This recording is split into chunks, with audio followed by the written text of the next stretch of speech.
உங்கள் தாத்தாலேருந்து நமக்கு தெரியும். ஆக்சுவலி நாகேஸ்வரராவ் சாருக்கு வந்து இங்கே ஒரு ஃபங்க்ஷன் நடத்தும்போது நீங்கள் நாகேஸ்வரராவ் மறந்துருப்பீங்க, ஆனால் தேவதாஸை மறந்துருக்க மாட்டீங்கன்னு சொன்னார்.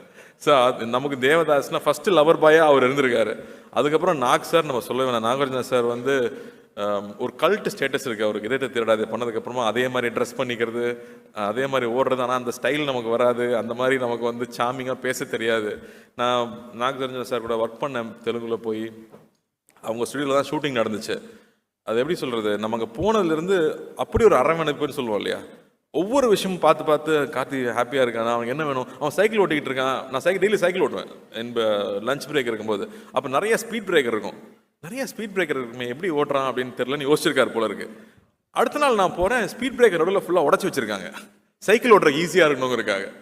நான் வந்து சொன்னேன், என்னங்க எல்லாம் உடச்சி வச்சிருக்கேன் கேட்டால், இல்லை நாக் சார் தான் உடச்சி வைக்க சொன்னார், ஏன்னா நீங்கள் சைக்கிள் ஓட்டும் போது பம்ப் ஆகிட்டே இருக்குன்னு சொல்லிட்டு உங்களுக்காக பண்ணி வச்சிருக்காருன்னு சொன்னார். அது எப்போ அவர் நோட்டீஸ் பண்ணார், எப்படி பார்த்துக்கிறாரு அவர். அங்கே கிங்குன்னு சொல்லுவாங்க. அந்த மாதிரி வந்து எதுவுமே தன்னை அஃபெக்ட் பண்ண விடாமல் எல்லார் மேலேயும் அன்பாக இருக்கிறது, அன்பை பொழியறதுன்னு சொல்லுவாங்க இல்லையா. எனக்கு வந்து அவரோட நான் ஒர்க் பண்ணி 10 வருஷம் ஆக போகுதுன்னு நினைக்கிறேன். நான் இன்னைக்கு வரைக்கும் நான் அடுத்த படம் என்ன படம் பண்ணுறேன்னு அவருக்கு தெரியும்.